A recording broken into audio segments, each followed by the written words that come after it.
avant que vous nous rejoigniez, l'Observatoire du service public lance son projet d'implémentation de la démarche qualité. L'OSEP vise la certification ISO 9001 version 2015 qui lui permettra de disposer de standards d'offres de services reconnus au niveau international avec plus de visibilité. La cérémonie de lancement s'est déroulée vendredi dernier à Cocody. Logoriti, Franck Quadio.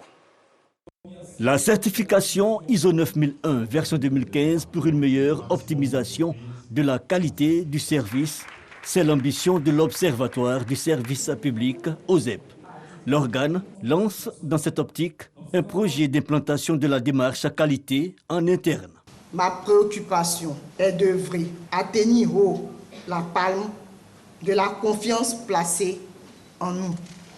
La lettre de mission reçu officiellement de Monsieur le secrétaire d'État vient à point nommé avec la mise en place d'une démarche qualité à l'OSEP qui viendra faciliter l'atteinte de nos objectifs avec in fine la certification à la norme ISO 9001 version 2015. Il est donc de notre responsabilité de faire de notre structure, l'OSEP, l'organe de référence de la modernisation de l'administration ivoirienne. Détenteur déjà du prix national d'excellence de l'administration publique la plus innovante, l'OSEP veut maintenir la barre haut. Cette certification permettra à l'institution de disposer du standard d'offre de services reconnus au niveau international avec plus de visibilité. Une vision d'ailleurs saluée par Noël Taillé, représentant le secrétaire d'État.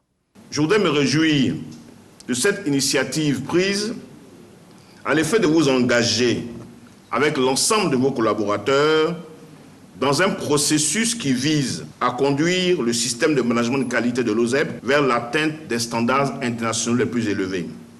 L'Observatoire du service public est un organe de veille permanent contribuant à l'amélioration de la qualité du service public. Il permet d'en apprécier l'efficacité et la transparence.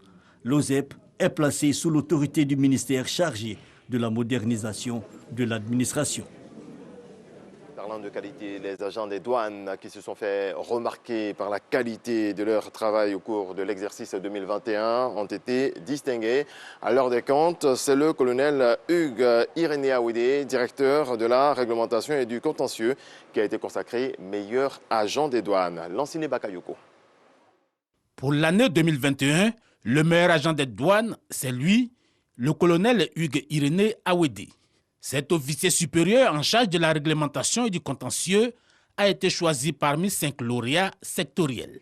C'est le couronnement d'un travail de près de 20 ans de carrière à tous les niveaux donc, des services des douanes, que ce soit les services de bureau, des services opérationnels comme au niveau des services au niveau de la territoriale. Et c'est aussi une exhortation à continuer, à l'état chaque jour de l'avant dans la quête de la performance. Sa bonne maîtrise du contentieux douanier a permis à la régie financière de mieux gérer la fraude douanière et de jouer pleinement son rôle de promoteur de l'économie ivoirienne. Un exemple qui devrait favoriser une mobilisation optimale des recettes.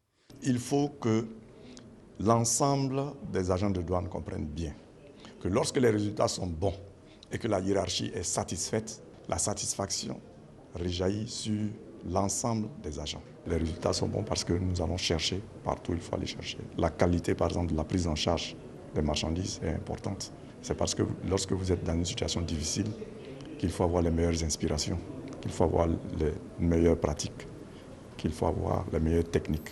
Et c'est ce que nous essayons de faire. Dans un environnement où les besoins de l'État sont en constante augmentation, le gouvernement encourage les agents de douane à davantage de rigueur et d'éthique. Nous sommes un pays qui a des ambitions extrêmement grandes pour le bien-être des populations. Et ça, forcément, ça demande de disposer de ressources suffisantes. Et c'est pour cela que si nous avons fait de bons résultats cette année, ça doit être quelque chose que nous devons poursuivre de la durée et que nous devons améliorer chaque année. Pour 2022, il est attendu des douanes ivoiriennes un peu plus de 2226 milliards de francs CFA. En bref, au Burkina Faso, une soixantaine de djihadistes ont été tués dans le nord du pays lors d'une opération des forces burkinabées assistée par des unités françaises de l'opération Barkhane, peu avant le coup d'État du 24 janvier, au cours duquel le président Roch-Marc Christian Kaboré a été renversé. C'est ce qu'ont annoncé ce dimanche des forces françaises. Au moins 50 000 réfugiés maliens sur environ 350 000 sont arrivés dans leur village d'origine depuis le 28 décembre 2021 jusqu'au 28 janvier courant, a annoncé samedi soir le Premier ministre malien, Choguel Maïga, à la télévision nationale.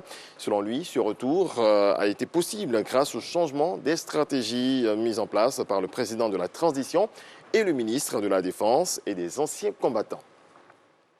Et puis du football, Coupe d'Afrique des Nations, après les qualifications hier du Sénégal et de l'Égypte lors des quarts de finale.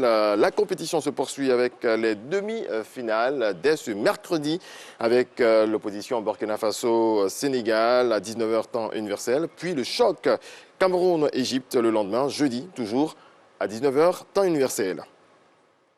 Prochaine escale.